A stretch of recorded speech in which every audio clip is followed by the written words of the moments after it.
hanya ingin beristirahat sejenak di bawah pohon jati. Tapi saat terbangun, dunia sudah berubah dan waktu tak lagi berjalan.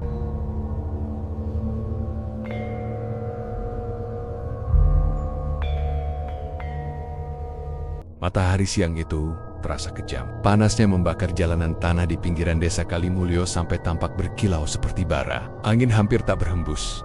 Hanya debu yang menari malas di antara rerumputan kering. Burung-burung pun enggan berkicau, memilih bersembunyi di dahan rimbun. Di tengah panas yang menyengat itu, tampak seorang lelaki tua mendorong gerobak kecil berisi sapu lidi, sapu ijuk, dan beberapa sapu jagat hasil buatannya sendiri.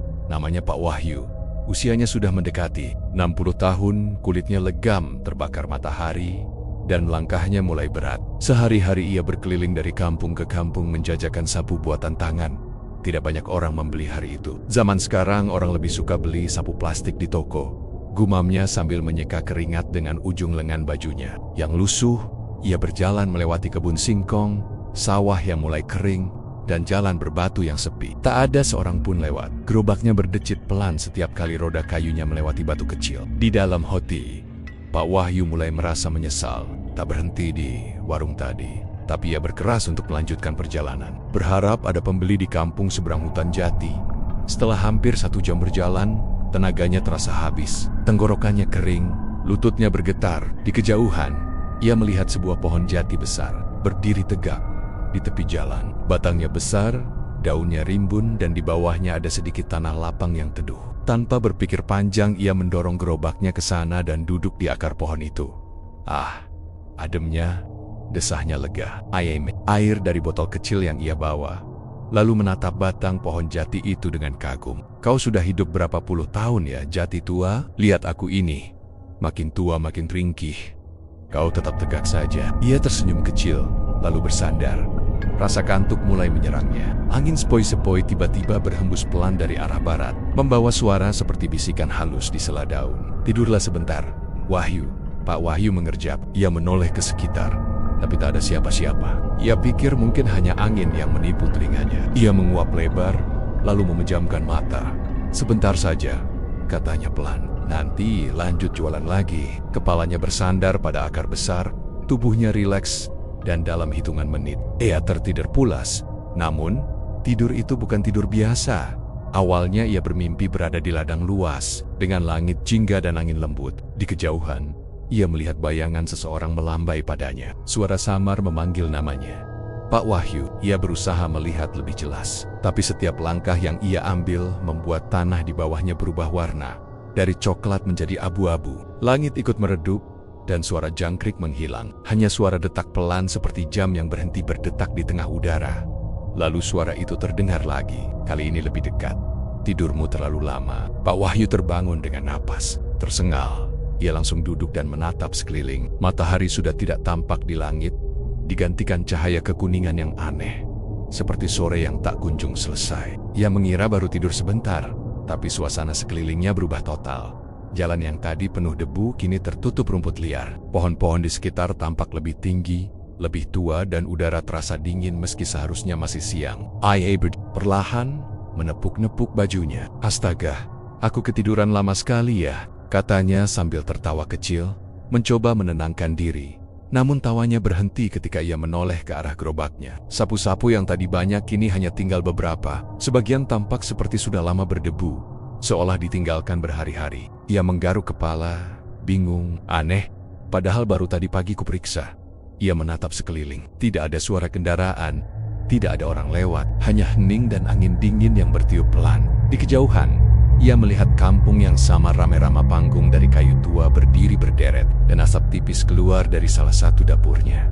Pak Wahyu merasa lega. Ah, berarti aku dekat kampung juga, bisa numpang air minum nanti, katanya sambil menarik gerobaknya. Namun semakin ia mendekat, semakin aneh rasanya. Rumah-rumah di kampung itu tampak tua tapi bersih. Orang-orang berjalan dengan pakaian seperti dari zaman dulu. Kain jarik, baju lurik, dan ikat kepala. Anak-anak berlari tanpa alas kaki, tapi langkah mereka tidak menimbulkan suara. Pak Wahyu menyapa ramah. Assalamualaikum Bu, jual airnya ngih. Perempuan yang disapanya berhenti menumbuk padi, menatapnya dengan wajah datar. Ia tidak menjawab, hanya mengangguk kecil lalu masuk ke dalam rumah. Pak Wahyu kebingungan. Aduh, apa mereka tidak dengar? Gumamnya. Ia melanjutkan langkah, tapi setiap orang yang ia sapa memberikan reaksi sama. Diam, hanya menatapnya tanpa bicara. Akhirnya seorang anak kecil mendekatinya. Anak itu menatap sapu-sapu di gerobaknya dengan mata lebar. Bapak jualan? Tanya anak itu. Suaranya pelan, nyaris seperti bisikan. Iya nak, mau beli? Jawab Pak Wahyu dengan senyum lega. Senang, akhirnya ada yang bicara padanya. Enoch, itu menggeleng. Tidak, Bapak salah tempat. Pak Wahyu tertawa kecil. Salah tempat bagaimana? Ini kampung Sukorejo kan? Anak itu menatapnya tanpa ekspresi. Tapi sekarang bukan lagi. Pak Wahyu mengernyit. Loh, maksudmu? Namun anak itu tidak menjawab lagi. Ia berlari ke arah gang sempit dan menghilang begitu saja di balik rumah kayu. Tidak terdengar suara langkah. Tidak ada debu yang berterbangan. Pak Wahyu berdiri terpaku. Jantungnya mulai berdetak cepat. Suasana kampung itu tiba-tiba terasa lebih sunyi dari sebelumnya. Hanya suara daun jati bergesekan di kejauhan. Suara yang sama seperti sebelum ia tertidur. Ia menatap langit. Warna jingga itu tidak berubah sedikit pun, seolah waktu berhenti. Di sana, ia menelan ludah, lalu berbisik pada dirinya sendiri. Ya Allah, ini di mana sebenarnya aku? Tak ada jawaban, hanya angin yang menjawab dengan desis halus seperti seseorang sedang menahan tawa. Pak Wahyu menarik napas panjang, mencoba menenangkan dirinya. Ia menatap jalan kampung yang kini tampak asing di matanya. Di mana-mana terlihat rumah-rumah kayu berukir halus, tapi semuanya seperti terlalu sunyi untuk sebuah kampung yang hidup. Tak ada ayam berkokok, tak ada suara sapi, bahkan tak ada dengung lalat di sekitar. Seolah seluruh tempat itu hidup tanpa kehidupan. Ia mendorong gerobaknya pelan. Roda kayu bergemeretak di tanah yang keras. Bau kayu tua dan tanah lembab tercium. Samar, bercampur aroma bunga melati yang entah dari mana datangnya. Mungkin aku masih mimpi, katanya sendiri. Tapi setiap kali ia mencubit lengannya, rasa sakitnya nyata. Sambil berjalan, ia memperhatikan lebih banyak hal aneh. Di salah satu rumah, seorang ibu tampak sedang menjemur pakaian.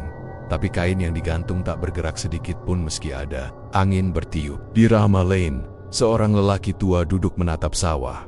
Matanya kosong, seolah hanya tubuhnya yang ada di sana. Firman kecil dalam hati Pak Wahyu mulai goyah. Ia orang kampung, terbiasa dengan cerita-cerita mistis.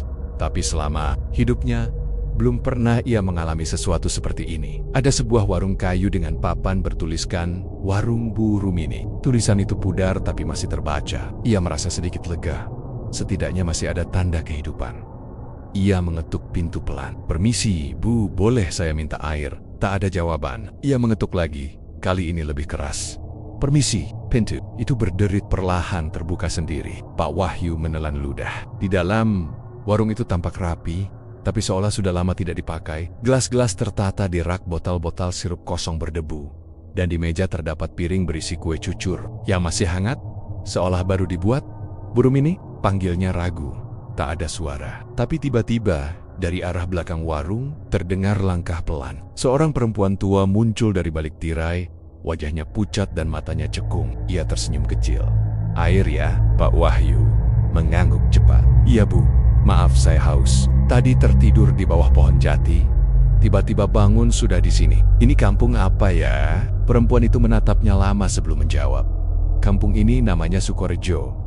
Sama seperti dulu, tapi orang luar jarang datang ke sini sekarang." "Dulu?" tanya Pak Wahyu heran. "Maksudnya?" Perempuan itu tidak mancap. Ia menuang air dari kendi dan menyerahkannya kepada Pak Wahyu. Tangannya dingin sekali, seperti menyentuh batu di dasar sumur. "Minumlah, kau pasti lelah." Pak Wahyu menerima air itu. Ia meneguk seteguk, dingin, menyegarkan, tapi ada rasa aneh di ujung lidah, seperti air sumur yang sudah lama tak diambil. Ia menatap perempuan itu lagi. "Bu, saya mau tanya, tadi waktu saya lewat sini, jalanan kosong. Sekarang semua rumah tampak ada orang, tapi suasananya seperti diam.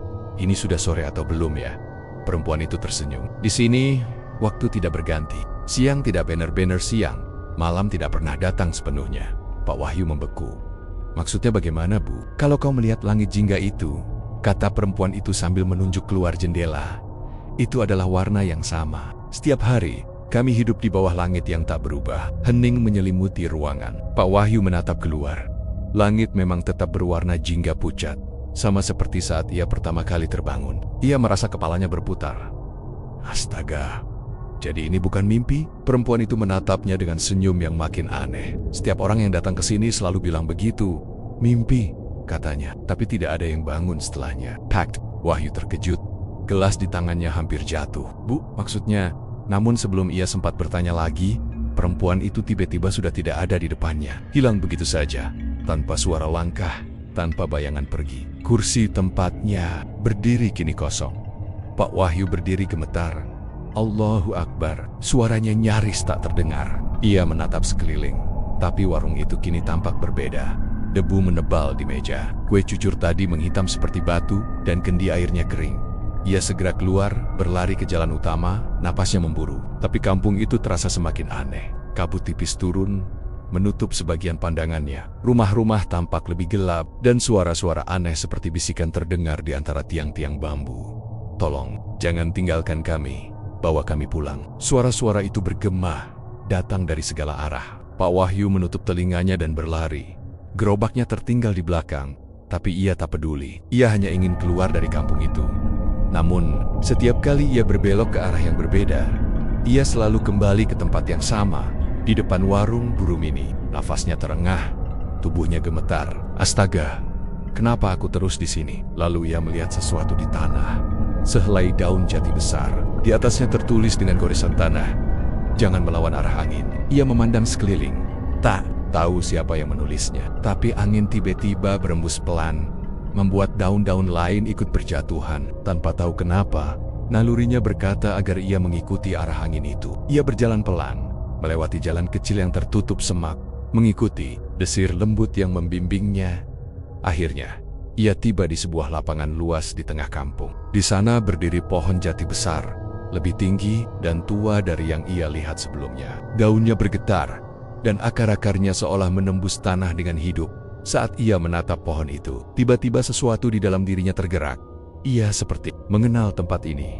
Batang besar, akar yang melingkar, sama persis seperti pohon tempat ia tertidur tadi. Tapi bagaimana mungkin ia mendekat perlahan? Saat tangannya menyentuh batang pohon itu, angin berhenti berhembus. Dunia di sekelilingnya mendadak hening. Lalu, dari sela-sela daun, suara perempuan yang sama terdengar lagi. Lembut, tapi menggetarkan. "Selamat datang kembali, Wahyu. Sudah lama kami menunggumu." Pak Wahyu tertegun, menatap sekeliling dengan mata lebar. Tidak ada siapapun, tapi suara itu begitu dekat, seolah berbisik tepat di telinganya. Dan untuk pertama kalinya, ia benar-benar sadar bahwa dirinya bukan sekadar tersesat. Ia telah menyeberang ke tempat yang tak seharusnya dikunjungi manusia. Langit di atas kampung itu terus berwarna jingga pucat, tidak berubah menjadi malam, tidak pula kembali terang seperti pagi. Cahaya yang seharusnya menenangkan justru terasa seperti jebakan tidak pernah berganti, tidak pernah berhenti. Pak Wahyu berdiri lama di depan pohon jati besar yang tadi menyapanya dengan suara perempuan. Ia tak tahu harus berbuat apa. Tubuhnya lemas, pikirannya penuh tanda tanya. "Apa yang sebenarnya terjadi padaku?" gumamnya lirih. Angin bertiup pelan, membawa suara samar yang seperti tawa jauh. Ia mengusap wajahnya, berusaha berpikir logis. "Tenang, Wahyu. Ini pasti mimpi panjang. Kau cuma perlu bangun." Ia menepuk pipinya sendiri beberapa kali. Nyeri, terlalu nyata untuk sebuah mimpi. Ia mencoba berjalan menjauh dari pohon itu. Jalan tanah yang ia lalui membawa ke tengah kampung, tapi anehnya setiap kali ia melewati tikungan, bentuk rumah dan jalan selalu sama. Seperti ia berputar di tempat yang sama tanpa sadar. Di salah satu halaman rumah, ia berhenti. Ada seorang anak kecil duduk di batu besar, menatap tanah tanpa ekspresi. Pak Wahyu menghampirinya. "Nak, ini kampung apa ya?" Bapak tadi tertidur di bawah pohon jati. Tiba-tiba sudah di sini. Anak itu tidak langsung menjawab. Matanya hitam pekat, dalam dan kosong. Setelah lama diam, ia berkata pelan, "Di sini semua orang menunggu." Pak Wahyu mengerutkan dahi. "Menunggu apa?" "Menunggu waktu," jawab anak itu singkat. Ia lalu berdiri, berjalan melewati Pak Wahyu tanpa suara, dan menghilang begitu saja ketika melewati bayangan rumah. Pak Wahyu tertegun. Ia menatap tanah. Di mana anak itu berjalan tidak ada bekas langkah. Bahkan tidak ada bayangan tubuhnya tadi. Ia menengok ke sekeliling. Orang-orang di kampung itu semua beraktivitas. Perempuan menjemur padi, Lelaki memperbaiki pagar, anak-anak bermain di tanah leban. Tapi saat ia memperhatikan lebih seksama, sesuatu membuat darahnya berdesir. Tak satu pun dari mereka memiliki bayangan. Pohon, rumah, tubuh, semuanya tampak nyata, tapi tanah di bawah mereka kosong. Tidak ada bentuk gelap, tidak ada pantulan cahaya. Ia bergumam, "Astaga, kampung ini tidak punya bayangan." Hatinya mulai dicekam. Takut, ia melangkah cepat, mendekati sumur di tengah kampung untuk melihat bayangannya sendiri. Saat ia menatap air di dalamnya, permukaan sumur tenang, bening, tapi memantulkan langit jingga kosong tanpa dirinya di sana. Tidak ada pantulan wajahnya, hanya air yang diam, seolah menolak menampilkan siapapun. Pak Wahyu mundur selangkah, jantungnya berdebar keras. Aku benar-benar bukan di dunia manusia," bisiknya. Dari balik salah satu rumah, terdengar suara perempuan memanggil, "Pak Wahyu." Ia menoleh cepat. Seorang wanita muda berdiri di sana, mengenakan kebaya lusuh warna abu-abu, rambutnya panjang terurai, wajahnya pucat, tapi matanya lembut. "Ikut saya, Pak. Kalau tidak, nanti mereka datang." "Siapa mereka?" tanya Pak Wahyu. "Orang-orang yang menunggu waktu," jawabnya singkat. Ia tidak punya pilihan. Ia mengikuti perempuan itu menyusuri gang kecil di belakang rumah. Gang itu sepi dan semakin gelap. Mereka berhenti di depan sebuah rumah kecil beratap daun rumbia. Perempuan itu membuka pintu dan mempersilahkan Pak Wahyu masuk. Begitu masuk, hawa dingin langsung menyelimuti. Rumah itu kosong, hanya ada tikar dan kendi air di pojok. "Siapa kau, nak?" tanya Pak Wahyu. Perempuan itu menunduk. "Saya manusia, sama seperti Bapak. Tapi saya tidak bisa keluar. Saya tertidur di bawah pohon yang sama dengan Bapak 20 tahun lalu." Pak Wahyu terkejut. "Kau juga tertidur di bawah pohon jati itu?" "Iya, Manggang. Pohon itu adalah gerbang antara dua dunia. Siapapun yang tertidur di bawahnya saat matahari tepat di atas kepala akan terjebak di sini. Dunia ini meniru dunia manusia, tapi tak punya waktu. Tak ada pagi, tak ada malam, tak ada bayangan." Pak Wahyu menatapnya tak percaya. "Lalu bagaimana caranya keluar?" "Tidak mudah," jawab perempuan itu. "Hanya ada satu jalan keluar. Tapi setiap orang yang mencoba tidak pernah kembali. Sudah ada yang mencoba, banyak, termasuk suamiku," katanya lirih. Ia bilang akan mencari jalan pulang, tapi setelah melewati kabut di ujung kampung, tubuhnya perlahan memudar. Yang tersisa hanya bayangannya, dan bayangan itu kini menempel pada pohon jati. Pak Wahyu bergidik ngeri. Bayangan yang menempel pada pohon, perempuan itu mengangguk. Bayangan-bayangan yang hilang di kampung ini berasal dari orang-orang yang mencoba kabur. Mereka tidak mati, tapi tidak juga hidup. Mereka jadi bagian dari pohon itu, penunggu yang menjaga agar tak ada yang keluar. Hening panjang mengikuti kata-katanya. Di luar, suara angin berdesir, dan samar-samar terdengar suara sapu lidi bergesekan dengan tanah. Pak Wahyu tersentak. Ia menoleh ke jendela kecil. "Itu suaraku. Itu sapu jualanku." Perempuan itu berdiri. Wajahnya pucat berubah khawatir. "Kalau begitu, mereka sudah tahu Bapak ada di sini. Cepat sembunyi." "Tapi siapa mereka?" "Bayangan yang tersisa penjaga kampung," serunya. Tiba-tiba pintu rumah berderak. Udara di dalam menjadi dingin menggigit. Dari celah pintu, muncul seberkas kabut kelabu yang bergerak pelan seperti ular. Lalu terdengar suara berat dari luar. "Penjual sapu, kau membawa benda dari dunia luar." Pak Wahyu mundur. Tubuhnya gemetar. Perempuan itu berbisik, "Sapu itu tidak boleh kau bawa ke sini. Benda itu menolak waktu kampung ini. Kalau menyentuhmu, kau akan menyatu dengan tanah. Lalu apa yang harus kulakukan? Pergilah ke tengah lapangan ke tempat waktu berhenti. Di sana kau akan tahu kenapa kau dipanggil ke sini." Pintu bergetar hebat. Suara dari luar semakin dekat, seperti banyak langkah berjalan tanpa irama. Bayangan-bayangan hitam merayap di bawah celah pintu, tapi anehnya, mereka bukan bayangan dari tubuh apapun. Mereka seperti noda hidup yang mencari pemiliknya. Pak Wahyu menatap perempuan itu. "Kalau aku keluar, apa kau ikut?" Perempuan itu tersenyum sedih. "Aku tidak bisa. Aku sudah kehilangan bayanganku." Pintu rumah terbuka keras, dan Pak Wahyu berlari keluar, membawa sapu di tangan. Kabut mengejarnya. Bayangan-bayangan bergerak di tanah seperti arus air hitam. Ia berlari tanpa arah, hanya mengikuti nalurinya. Langit di atas terus jingga, dan dunia seolah berputar di sekelilingnya. Akhirnya ia sampai di lapangan tengah kampung. Di sana, ia berhenti karena di hadapannya berdiri sesuatu yang membuatnya terdiam. Pohon jati besar yang sama, tapi di batangnya menempel ratusan bentuk seperti siluet manusia. Semua tanpa wajah, tanpa warna, hanya bayangan yang tertempel di kulit kayu, dan salah satu bayangan itu burger. Langit jingga di atas kampung Sukorejo seakan menahan napas. Angin berhenti berhembus. Di tengah lapangan, Pak Wahyu berdiri gemetar menatap pohon jati besar yang kini tampak hidup. Di batangnya melekat ratusan bayangan manusia meniatu dengan kulit kayu, bergetar pelan seolah bernafas. Salah satu bayangan itu perlahan bergerak, merambat turun hingga ke akar. Bentuknya kabur seperti asap, tapi ketika mendekat, tubuhnya mulai menyerupai manusia. Tinggi, kurus, dan seluruh kulitnya hitam legam seperti arang. Tak ada wajah, hanya rongga gelap di tempat mata dan mulut seharusnya berada. Pak Wahyu mundur beberapa langkah, menggenggam sapu di tangannya erat-erat. Siapa kau? Suaranya bergetar.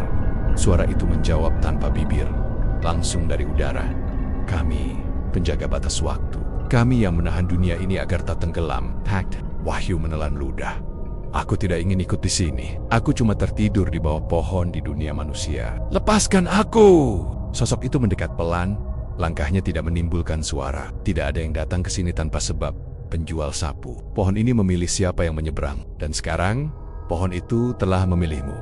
Memilihku? Pak Wahyu menggeleng. Keras. Aku cuma orang tua yang ingin mencari nafkah. Kabut di sekitar pohon bergerak seperti gelombang. Dari batangnya, terdengar bisikan-bisikan suara perempuan, anak kecil, dan orang tua. Semua bergema seperti doa yang terbalik. Wahyu, Wahyu, tubuh Pak Wahyu kaku. Ia mendengar namanya dipanggil oleh ratusan suara yang saling tumpang tindih. Beberapa suara terdengar seperti ia kenal. Mungkin orang-orang dari kampung seberang. Atau para pedagang yang dulu ia temui di pasar. Ia mulai menyadari. Mungkin mereka semua adalah orang-orang yang tertelan oleh dunia ini. Sosok hitam itu berhenti di hadapannya. Kau membawa benda yang tidak seharusnya masuk ke sini. Mata hitam kosongnya menatap sapu di tangan Pak Wahyu. Sapu itu dibuat dari ranting jati muda, bagian dari pohon kami. Pak Wahyu menatap sapu itu, kini tampak berbeda. Batangnya berkilau samar. Serat lidinya berdenyut pelan, seperti makhluk hidup. Aku membuatnya sendiri dari pohon jati di kampungku. Itulah kesalahanmu, bisik suara itu. Ranting yang kau ambil dulu berasal dari akar pohon yang menghubungkan dua dunia. Karena itu, pohon memilihmu untuk menjadi pengganti penjaganya. Pengganti? Ya, penunggu pohon harus digantikan oleh manusia yang masih hidup, agar keseimbangan tetap terjaga. Sudah ratusan tahun kami menunggu yang tepat. Dan kini, kau datang. Tubuh Pak Wahyu gemetar. Ia mondar lagi, tapi kakinya seperti tertanam di tanah. Tidak, aku tidak mau. Aku masih punya keluarga. Dari Keyohan, terdengar suara perempuan memanggil suara lembut yang ia kenali dari rumah kecil tadi. Pak Wahyu, jangan dengarkan mereka. Sosok hitam itu menoleh ke arah suara itu. Dan tanah di sekitar mulai bergetar. Yang sudah kehilangan bayangan tidak boleh bicara. Dari balik kabut, perempuan itu muncul. Wajahnya kini pucat sepenuhnya seperti abu. Ia berdiri di antara Pak Wahyu dan sosok hitam itu. Kalau kau mengambil dia, dunia ini tidak akan tenang. Pohonmu akan tumbang. Dia yang dipilih. Suara itu bergema lagi. Perempuan itu menoleh ke Pak Wahyu. Bapak, dengarkan saya. Pohon ini menyerap bayangan manusia yang datang ke sini. Itu cara mereka menahan waktu agar tidak hancur. Tapi kalau Bapak menyerahkan diri, Bapak akan menjadi bagian dari pohon selamanya. Pak Wahyu menggenggam sapunya lebih kuat. Kalau begitu, apa yang harus kulakukan? Gunakan sapu itu. Jawab perempuan itu. Sapu itu berasal dari dunia manusia. Ia bisa memutus ikatan antara bayangan dan pohon. Tapi setelah itu, mungkin Bapak tidak bisa kembali ke dunia Bapak. Sosok hitam itu menggeram. Suaranya seperti angin yang menyayat daun. Jangan lakukan itu, manusia. Pak Wahyu menatap sapu di tangannya. Lidi-lidinya bergetar seolah mengerti apa yang harus dilakukan. Ia menatap perempuan itu dan mengangguk pelan. Kalau memang hanya ini caranya, aku akan coba. Ia melangkah maju ke arah pohon, lalu mengayunkan sapunya. Begitu sapu menyentuh akar pohon jati, cahaya putih menyala dari ujungnya, menyilaukan mata. Bayangan-bayangan di batang pohon bergetar hebat, berteriak, lalu mulai terlepas satu persatu seperti sobekan kain hitam yang terbakar. Berhenti! Teriak sosok penjaga itu. Ia berlari ke arah Pak Wahyu, tapi perempuan itu menghalanginya, menahan tubuhnya dengan kekuatan yang entah datang dari mana. Cepat Pak Wahyu! Sapu terus sampai cahaya berhenti. Pak Wahyu mengayunkan sapunya lagi. Dan lagi, napasnya berat, tubuhnya bergetar. Suara jeritan bergema di udara, tapi setiap sapuan membuat cahaya di sekitar semakin terang. Hingga akhirnya pohon itu retak, dari akarnya keluar cahaya biru yang menyilaukan. Semua berhenti. Pak Wahyu terdorong ke belakang, terjatuh ke tanah. Pohon jati itu kini tak lagi hitam. Daunnya perlahan berubah hijau. Batangnya kembali seperti kayu biak. Bayangan-bayangan yang tadi melekat kini hilang, menguap menjadi cahaya kecil yang naik ke langit jingga. Sosok hitam itu menatap tubuhnya sendiri, yang mulai memudar. "Kau membuka waktu," katanya perlahan sebelum akhirnya lenyap menjadi debu, hening. Hanya suara napas Pak Wahyu yang tersisa. Ia menatap sapunya, kini tampak biasa lagi, hanya lidi dan batang kayu. Ia menoleh ke arah perempuan itu tapi ia juga mulai memudar, tersenyum lembut. "Terima kasih, Pak Wahyu. Sekarang kami bebas." "Tidak, jangan pergi. Tolong, aku belum tahu caranya pulang."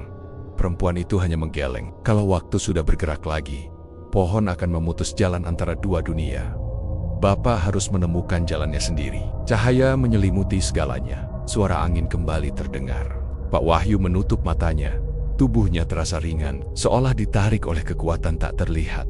Dan ketika ia membuka mata, ia kembali berada di bawah pohon jati yang sama. Tapi kali ini matahari sudah tinggi, udara hangat, dan suara ayam berkokok. Dunia tampak normal.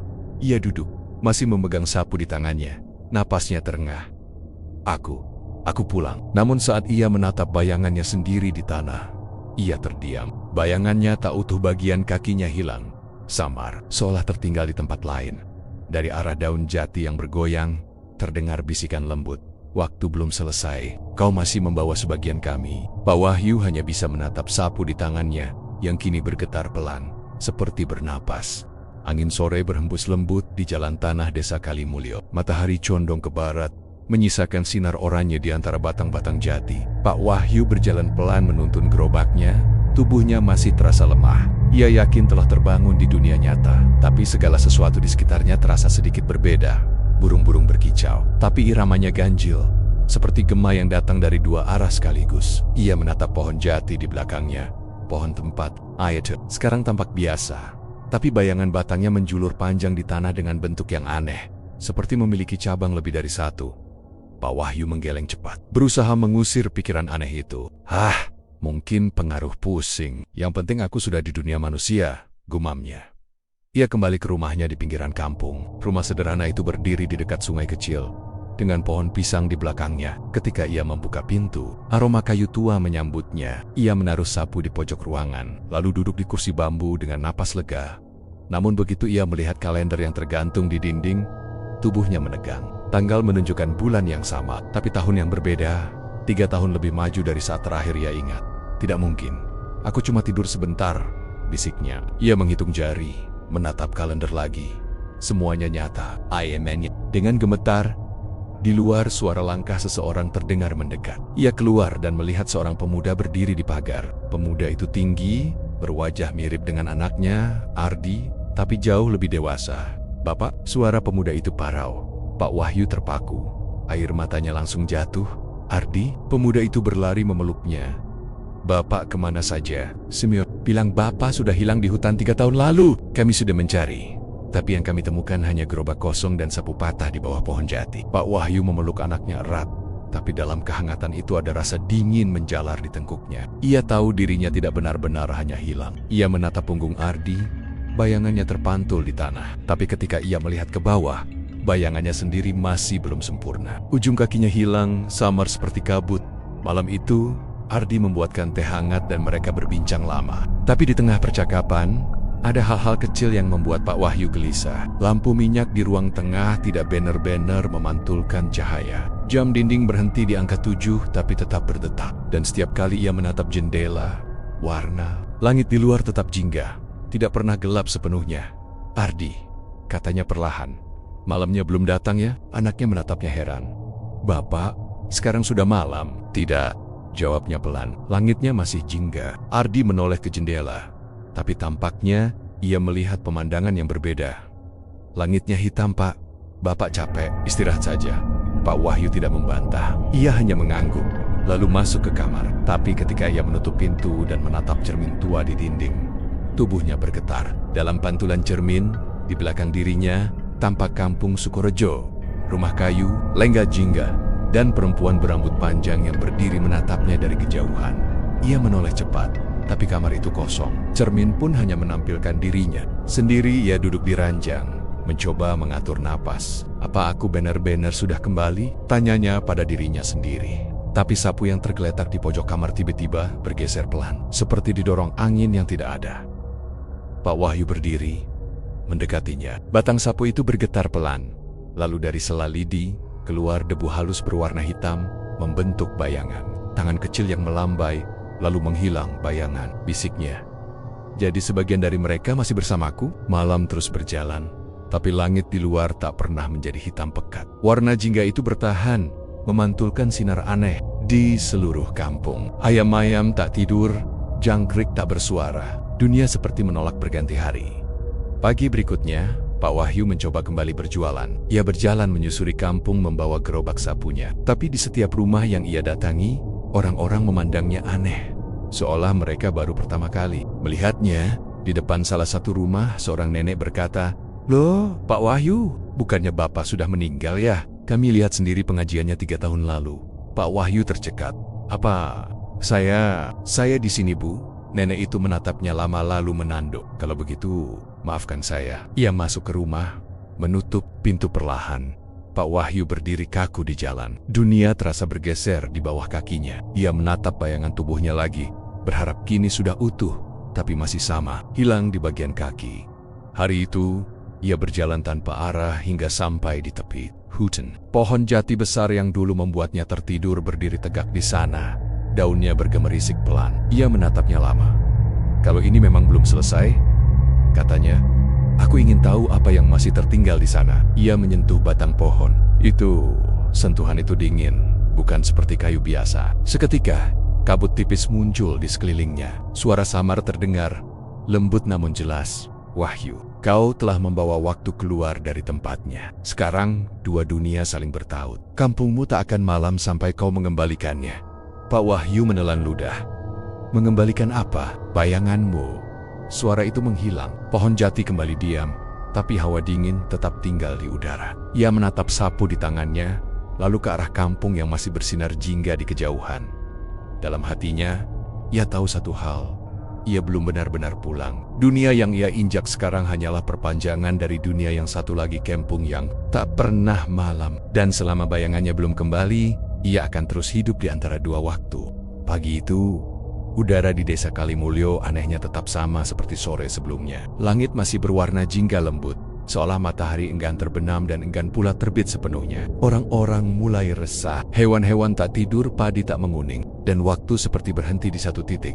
Pak Wahyu berdiri di depan rumah, menatap sapu di tangannya. Ia memandangi batang jatinya yang halus, lalu lidi-lidi kering yang memantulkan cahaya jingga. Dalam keheningan itu, ia sadar sapu itu tidak lagi sama. Ia menatap ujung batangnya, dan samar-samar melihat urat-urat halus berwarna perak, seperti nadi yang berdenyut pelan. Ia menghela napas. "Kau benda biasa, tapi kenapa rasanya seperti hidup?" gumamnya. Ia mengayunkan sapu itu ke tanah untuk membersihkan halaman. Begitu lidi-lidi itu menyentuh tanah, debu yang tersapu bukan sekadar berpindah, melainkan lenyap, hilang seolah disedot ke udara. Pak Wahyu berhenti menyapu. Ia berjongkok, menyentuh tanah tempat debu tadi berada. Permukaannya bersih sempurna, seolah baru saja diguyur hujan. Ia mencoba lagi. Kali ini, ia menyapu dedaunan kering di depan rumah. Sama, begitu lidi sapu menyentuh daun, benda itu menguap menjadi abu tipis dan menghilang. Sapu itu bergetar lembut di tangannya, mengeluarkan suara lirih seperti bisikan angin. "Bersihkan waktu." Pak Wahyu terlonjak. Ia menatap sapu itu dengan mata membelalak. Apa kau barusan bicara?" Tak ada jawaban, hanya hawa dingin yang muncul seiring embusan angin dari arah hutan jati. Namun bisikan itu terus bergema di telingganya. "Bersihkan waktu." Sejak hari itu, hal-hal aneh mulai terjadi. Ketika ia membawa sapu itu ke jalan kampung, rumput-rumput kering yang disapunya langsung tumbuh hijau lagi. Batu-batu berlumut menjadi bersih seperti baru. Bahkan tembok rumah yang sudah lama pudar tampak segar kembali hanya karena tersapu lidi itu. Orang-orang desa mulai memperhatikannya. Seorang ibu memanggil dari beranda, "Pak Wahyu, sapu Bapak kok bisa begitu? Ajaib ya?" Pak Wahyu hanya tersenyum kecil, meski hatinya berdebar. Mungkin cuma kebetulan, Bu." Namun di malam hari, saat ia kembali ke rumah dan mencoba tidur, suara-suara datang lagi. samar tapi jelas, seperti datang dari balik tembok atau dari dalam tanah. Sapu itu bukan milikmu, kembalikan pada pohon. Waktu dalam. Selesai, ia terbangun dengan keringat dingin. Sapu itu bersandar di pojok kamar, tapi bayangan yang terbentuk dari batangnya di dinding tampak lebih panjang dari seharusnya, menjulur seperti tangan. Keesokan harinya, ia pergi menemui sesepuh desa, Pak Karto. Lelaki tua yang dikenal masih memegang pengetahuan lama tentang hal-hal gaib. Rumah Pak Karto berada di pinggir sawah, dipenuhi aroma dupa dan kayu cendana. Setelah mendengar cerita Pak Wahyu, Pak Karto menatapnya serius. Pohon jati di ujung hutan itu bukan pohon biasa, Yu. Itu pohon penyeimbang antara alam manusia dan alam Hela. Siapapun yang tidur di bawahnya saat matahari berada di puncak akan terseret ke dunia yang disebut lembah waktu. Lembah waktu? Ya, tempat waktu berhenti agar dunia manusia tetap berjalan. Kalau kau sudah kembali, tapi waktu di kampungmu tidak berubah, berarti sebagian dari lembah itu ikut terbawa bersamamu. Pak Wahyu menarik napas berat. Jadi karena aku membawa sapu ini? Pak Karto mengangguk. Betong berasal dari ranting pohon jati itu kan? Ya, aku memotongnya sendiri waktu musim kemarau lalu. Tapi waktu itu belum terjadi apa-apa. Ranting itu mungkin sudah menjadi bagian dari gerbang dunia. Sapu yang kau buat jadi benda di antara dua dunia, hidup dan mati, masa lalu dan masa kini. Pak Wahyu menunduk. Lalu apa yang harus kulakukan, Pak? Pak Karto menatap langit. Jenggedil, kalau kau ingin mengembalikan waktu, kau harus membawa sapu itu ke tempat asalnya, ke bawah pohon jati, dan gunakan untuk menyapu bayanganmu sendiri. Penyapu bayangan? Yah, bayanganmu yang hilang itu masih tertinggal di sana. Kalau kau tak mengembalikannya, kampungmu akan terus berada di antara dua waktu, tak siang, tak malam. Kata-kata itu membuat tubuh Pak Wahyu lemas. Ia menatap sapu di pangkuannya. Kalau aku gagal?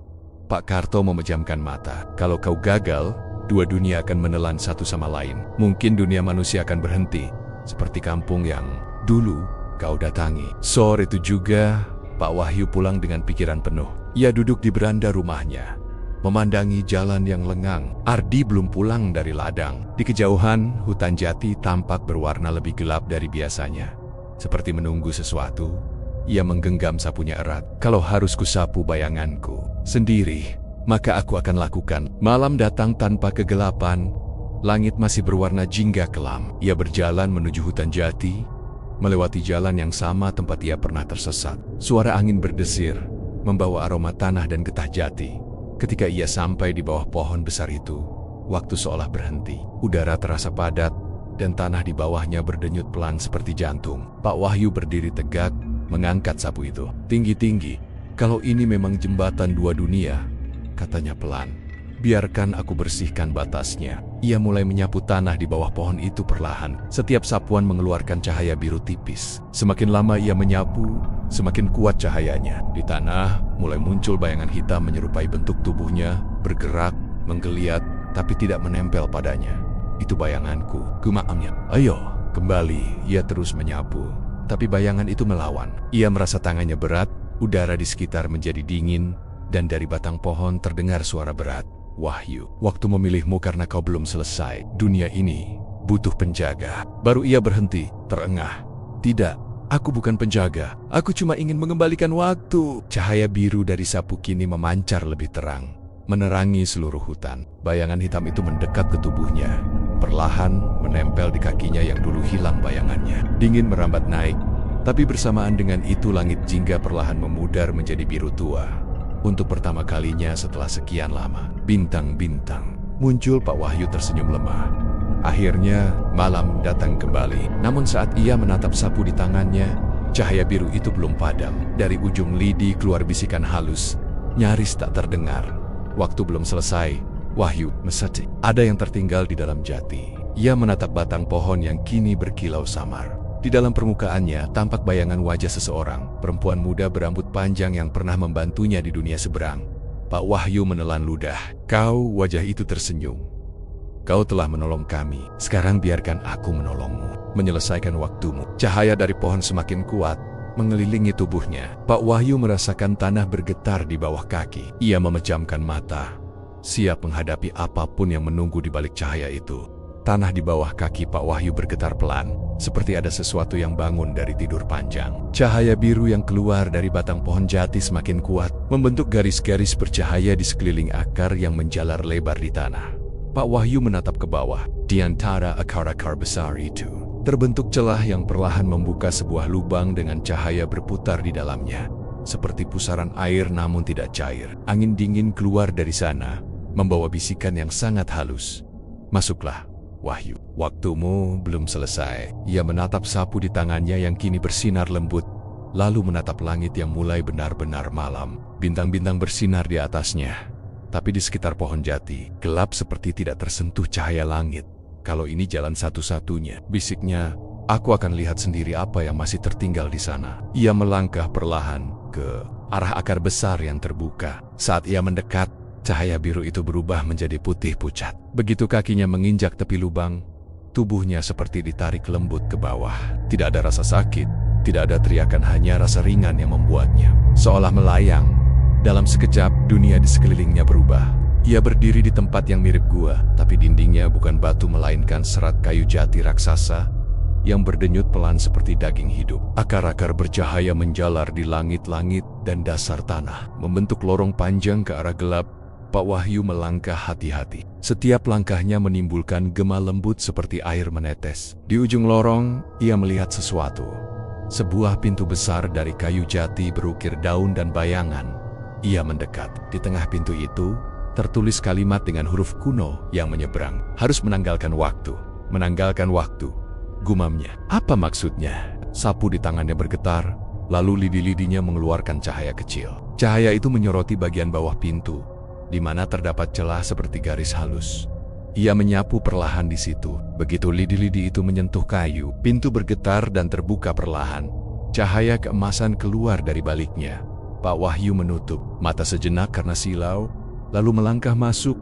Yang dilihatnya membuat napasnya tercekat. Ia berdiri di sebuah ruangan luas, penuh dengan bayangan manusia yang melayang di udara. Ratusan, mungkin ribuan. Mereka bergerak pelan, seperti asap tipis. Sebagian tersenyum, sebagian menangis tanpa suara. Di tengah ruangan itu berdiri perempuan, berambut panjang yang pernah membantunya dulu, yang wajahnya sempat muncul di batang pohon. Sekarang ia tampak utuh, mengenakan kebaya putih sederhana. Wajahnya tenang, tapi matanya menyimpan kesedihan mendalam. "Selamat datang, Wahyu," katanya lembut. Suaranya bergema di seluruh ruangan, hangat tapi menusuk. Ini tempat di mana waktu menunggu. Semua yang kehilangan bayangan tinggal di sini. Pak Wahyu melangkah mendekat. "Jadi, inilah lembah waktu." Perempuan itu mengangguk. "Yah, dan kau, Wahyu, adalah orang pertama yang berhasil membuka gerbang ini dari dunia manusia." Ia menatap sekeliling. Bayangan-bayangan itu seperti hidup. Beberapa mendekat seolah mengenal dirinya. Ada wajah-wajah samar di antaranya, mungkin orang-orang yang pernah tersesat di pohon jati seperti dia. "Apa yang kalian tunggu di sini?" tanya Pak Wahyu. "Waktu untuk berjalan kembali," jawab perempuan itu.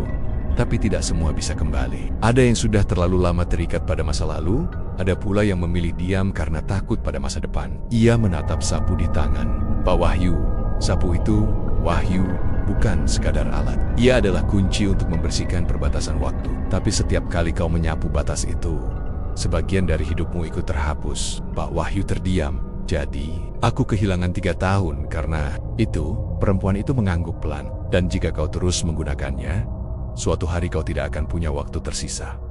Hening panjang menyelimuti mereka. Pak Wahyu menatap sekeliling, melihat bayangan-bayangan itu bergerak lembut. Lalu pandangannya tertuju pada satu bayangan. Di sudut ruangan, bayangan kecil seorang anak yang duduk memeluk lutut. Ia berjalan mendekat. Saat cahaya dari sapunya menyinari wajah anak itu, Pak Wahyu tersentak.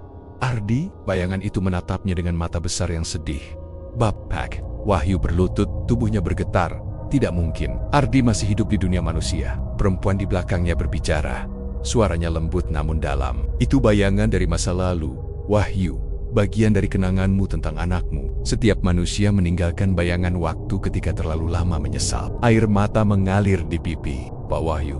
"Jadi semua ini karena penyesalanku?" "Sebagian, iya," jawab perempuan itu. "Pohon jati hanya membuka jalan bagi mereka yang hatinya masih terikat pada waktu yang tak terselesaikan." Pak Wahyu memandangi bayangan anak itu lama. "Kalau begitu, bagaimana aku menutup jalan ini?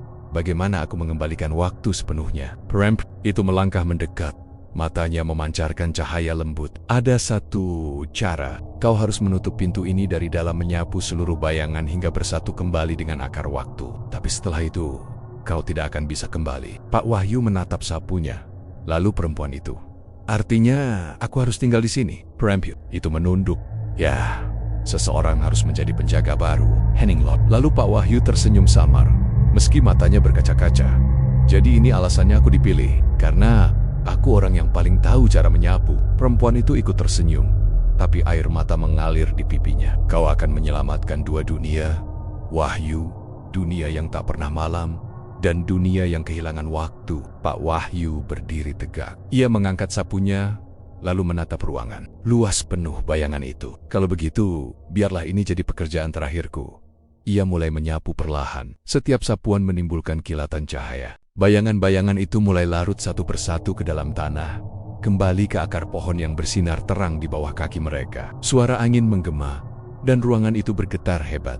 Perempuan itu memejamkan mata lalu berbisik, "Selamat jalan, penjaga waktu." Cahaya besar menyelimuti segalanya, dan ketika semuanya padam, yang tersisa hanyalah sapu lidi yang tergeletak di bawah pohon jati di dunia manusia tanpa pemilik. Tapi dengan bayangan yang kini utuh menempel di tanah. Pagi itu, untuk pertama kalinya dalam 3 tahun, matahari benar-benar terbit di atas desa Kalimulyo. Langit memerah lembut, dan ayam berkokok bersahutan dari halaman-halaman rumah. Kabut pagi menyelimuti sawah, dan embun menetes dari ujung daun pisang. Orang-orang keluar rumah dengan wajah heran bercampur bahagia. Setelah sekian lama dunia mereka beku di bawah langit jingga abadi, akhirnya waktu bergerak lagi. Suara air sungai terdengar mengalir deras. Anak-anak berlari di jalan. Burung-burung kembali berkicau tanpa henti. Namun di rumah kecil di pinggir sungai, Ardi, putra Pak Wahyu, justru menangis. Di atas meja, tergeletak sapu lidi tua yang batangnya hangus di ujungnya. Sapu itu ditemukan warga di bawah pohon jati. Besar, di tengah tanah yang terbakar bundar seperti bekas cahaya. "Ini punya bapak," katanya lirih. Pak Karto, sesepuh desa, berdiri di dekatnya dengan wajah muram. Ia menepuk bahu Ardi perlahan. Mungkin memang begitu jalan hidupnya. Kadang, ada orang yang tidak pergi karena mati, tapi karena dipanggil waktu. Ardi menatap sapu itu. Batangnya tampak biasa, tapi jika diperhatikan baik-baik, di permukaannya ada goresan samar berbentuk daun jati. Ia menggenggamnya erat, menahan air mata. "Aku tidak percaya Bapak pergi begitu saja." Pak Karto menghela napas panjang. "Mungkin bukan pergi, Di. Mungkin bapakmu memilih tetap di tempat waktu dimulai, supaya kita semua bisa hidup lagi. Sementek itu, di tempat yang jauh atau mungkin tidak sejauh yang dikira." Pak Wahyu berdiri di tengah hamparan luas penuh cahaya lembut. Tidak ada langit, tidak ada tanah, hanya ruang yang terasa hangat dan tenang. Ia memandangi tangannya sendiri. Utuh, tapi agak transparan. Seperti bayangan yang diberi bentuk. Ia menatap ke sekeliling. Tak ada suara, hanya kedamaian. Tapi perlahan, satu persatu, bayangan-bayangan yang dulu ia sapu muncul kembali. Kini, berbentuk manusia dengan wajah bahagia. Perempuan berambut panjang itu mendekatinya sambil tersenyum. "Kau sudah melakukannya, Wahyu. Dunia manusia sudah bergerak lagi. Kampungmu bebas dari waktu yang membeku." Pak Wahyu tersenyum kecil. "Akri, senang mendengarnya. Tapi, apakah aku masih bisa pulang?" Perempuan itu menatapnya dengan tatapan lembut. "Kau sudah melebur dengan waktu, Wahyu. Kau tidak bisa kembali sebagai manusia, tapi namamu akan hidup di setiap hari yang bergerak, di setiap detik yang berjalan." Menunduk, menyentuh tanah bercahaya di bawahnya. "Jadi begini rasanya menjaga waktu." Perempuan itu mengangguk. "Setiap kali matahari terbit, setiap kali malam datang, itulah tanganmu yang bekerja. Kau sekarang bagian dari keseimbangan." Pak Wahyu memejamkan mata. Dalam pikirannya, ia melihat wajah anaknya, Ardi, sedang tertawa di halaman rumah. Mendengar suara ayam, angin, dan derit gerobaknya. Semua terasa dekat, meski ia tahu jarak itu sudah tak bisa dijangkau. "Kalau begitu," katanya perlahan, "aku tidak apa-apa. Aku sudah menyesal cukup lama. Sekarang waktuku menebusnya." Perempuan itu mendekat, menyentuh pundaknya. "Dan kau tidak sendiri. Setiap detik adalah temanmu sekarang." Di dunia manusia, angin bertiup melewati pohon jati besar itu. Daunnya bergetar, menimbulkan suara seperti sapu yang diseret pelan di tanah. Warga desa sering mendengarnya, terutama menjelang senja, suara seseorang yang menyapu halaman. Padahal tak ada siapapun di sana. Mereka menyebutnya suara Pak Wahyu. Setiap kali langit berubah dari jingga ke biru, Ardi akan datang ke bawah pohon jati itu membawa bunga dan sapu baru yang ia buat sendiri. Ia meletakkannya di akar pohon sambil berbisik, "Kalau Bapak bisa dengar, ini sapu pengganti. Aku sudah belajar membuatnya. Sekarang biarkan aku yang melanjutkan." Angin berhembus lembut, daun-daun jati berjatuhan dan membentuk lingkaran kecil di tanah. Dari sela ranting, cahaya sore menembus turun, mengenai wajah Ardi. Untuk sesaat ia merasa seperti ada tangan yang menyentuh pundaknya, hangat dan akrab. "Kerjamu bagus, Di," bisik suara yang samar. Ardi tersenyum. Ia tahu suara itu. Ia tahu bapaknya masih ada tidak di dunia ini. Tapi di antara waktu yang terus berjalan, sejak hari itu, setiap kali seseorang di kampung melihat daun jati berguguran dengan arah berputar, mereka akan berkata, "Pak Wahyu sedang bekerja, membersihkan waktu agar malam bisa datang tepat waktunya." Dan anehnya, setiap kali ada anak kecil tertidur di bawah pohon jati itu, mereka selalu bermimpi hal yang sama. Seorang lelaki tua membawa gerobak sapu, tersenyum sambil berkata, "Jangan tidur terlalu lama, Nak. Waktu itu berharga." Langit di atas kampung Kalimulyo kembali normal. Siang berganti malam, malam berganti pagi. Tak ada lagi warna jingga yang tak mau pergi. Tapi di setiap pagi, saat matahari muncul dari balik kabut, cahaya yang pertama kali menyentuh dedaunan jati selalu berkilau sedikit lebih terang dari tempat lain, seolah seseorang sedang berdiri di sana, mengawali hari dengan ayunan sapu terakhirnya. Waktu berlalu. Tahun demi tahun berganti.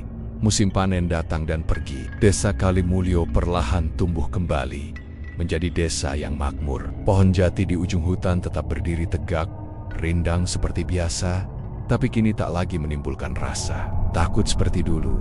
Bagi penduduk desa, pohon itu telah berubah menjadi simbol keberkahan. Mereka menyebutnya jati waktu, pohon yang menjaga keseimbangan antara siang dan malam. Tak ada yang berani menebangnya, tapi setiap sore ada saja orang yang datang sekadar duduk di bawahnya, berdoa atau menabur bunga. Anak-anak Kesel Syuka berlari di sekitar akar besar pohon itu. Kadang mereka memungut daun jati yang jatuh berputar di udara, lalu berteriak gembira, "Lihat, daun Pak Wahyu!" Mereka tidak tahu siapa sebenarnya Pak Wahyu. Tapi di setiap rumah, nama itu selalu diceritakan sebagai legenda. Sebagai pelajaran, Ardi kini sudah dewasa. Ia meneruskan pekerjaan ayahnya, bukan hanya membuat sapu, tapi juga menjaga pohon jati yang dulu menelan sekaligus memulangkan ayahnya. Ia membuka bengkel kecil di depan rumah, tempat ia mengajari anak-anak muda membuat sapu dengan cara tradisional. Setiap sapu buatannya selalu punya tanda khusus, ukiran daun jati di batangnya, seperti yang dulu dimiliki sapu sang ayah. "Ea Menemenia sapu waktu. Kenapa namanya begitu, Pak Ardi?" tanya seorang murid muda suatu hari. Ardi tersenyum, "Karena setiap lidi yang kau ikat, setiap batang kayu yang kau bentuk, itu seperti mengikat waktu dalam kerja tanganmu. Ayahku dulu bilang, sapu bukan cuma buat bersih-bersih, tapi buat menata ulang hari." Anak-anak tertawa, mengira itu lelucon. Tapi Ardi hanya tersenyum samar. Matanya memandang jauh ke arah hutan jati yang terlihat dari halaman bengkel. Di balik pepohonan itu waktu pernah berhenti, dan ayahnya pernah mengembalikannya. Malam itu, Ardi bermimpi. Ia berjalan di jalan tanah menuju hutan, diterangi sinar rembulan yang lembut. Di bawah pohon jati besar, seorang lelaki tua berdiri dengan gerobak sapu di sampingnya. Wajahnya teduh, matanya hangat. "Bapak," Ardi memanggil pelan. "Pak Wahyu." Tersenyum, mengangkat satu sapu dari gerobaknya. "Kau sudah belajar dengan baik, Di. Dunia berjalan karena ada orang-orang seperti kita yang mau menjaga hal kecil agar tetap bersih." Ardi menandak, menahan tangis. "Aku merindukan Bapak." Pak Wahyu menepuk pundaknya lembut. "Jangan terlalu sering menengok ke belakang. Waktu yang sudah lewat bukan untuk ditangisi, tapi untuk disapu bersih." Ia menyerahkan sapu itu ke tangan Ardi. "Gunakan ini untuk membersihkan yang tak terlihat, bukan debu di tanah, tapi debu di hati." Sebelum Ardi sempat menjawab, suara jangkrik mulai terdengar. Langit dalam mimpinya berubah jingga perlahan, lalu terang seperti fajar. Pak Wahyu melangkah mundur, tubuhnya diselimuti cahaya. "Bapak, tugasmu sudah dimulai, Di. Aku akan terus di sini." Di antara waktu, cahaya itu menelan sosoknya. Ardi terbangun dengan air mata di pipi. Ia menatap sekeliling. Napasnya terengah, lalu sadar sapu yang diberikan dalam mimpi itu kini tergeletak di samping ranjang. Batangnya terukir daun jati yang sama seperti milik ayahnya dulu. Beberapa hari kemudian, Ardi menulis kisah ayahnya di buku catatan tua, tentang lelaki sederhana yang tersesat di antara dunia, tentang kampung tanpa bayangan, dan tentang sapu yang mampu menyapu waktu. Buku itu ia simpan di balai desa agar generasi berikutnya bisa membacanya. Sejak itu, setiap tahun di malam bulan purnama pertama setelah musim panen, warga Kalimulyo mengadakan malam sapu waktu. Mereka berkumpul di bawah pohon jati besar, menyalakan lampu minyak, dan menabur bunga sambil memanjatkan doa. Bukan doa permohonan, tapi ucapan terima kasih kepada waktu, kepada kehidupan, dan kepada lelaki tua bernama Pak Wahyu yang telah mengorbankan dirinya agar dunia terus berjalan. Ketika angin bertiup di antara ranting, daun-daun jati berguguran satu persatu. Orang-orang percaya itu tanda bahwa Pak Wahyu sedang turun tangan membersihkan dunia dari kekacauan yang tak terlihat. Mereka akan diam sejenak, mendengarkan desis halus di antara daun-daun itu, suara yang terdengar seperti sapu diseret, perlahan di atas tanah, disertai bisikan lembut, "Jaga waktumu baik-baik, jangan tertidur terlalu lama." Ardi selalu menunduk setiap kali mendengar suara itu, hatinya hangat. Ia tahu ayahnya tidak pernah benar-benar pergi. Ia hanya berpindah tempat, menjadi bagian dari waktu itu sendiri. Bertahun-tahun kemudian, ketika Ardi sudah tua dan rambutnya memutih, ia sering duduk di bawah pohon jati itu setiap sore. Anak-anak kampung bermain di sekitarnya. Sementara matahari perlahan turun di ufuk barat, suatu sore, seorang anak kecil mendekat sambil membawa sapu kecil buatan sendiri. "Pak Ardi," katanya riang, "kenapa daun jati selalu jatuh berputar?" Ardi tersenyum, menatap daun-daun yang berjatuhan dengan arah melingkar. "Karena ada yang sedang menyapu waktu, nak." Anak itu mengernyit.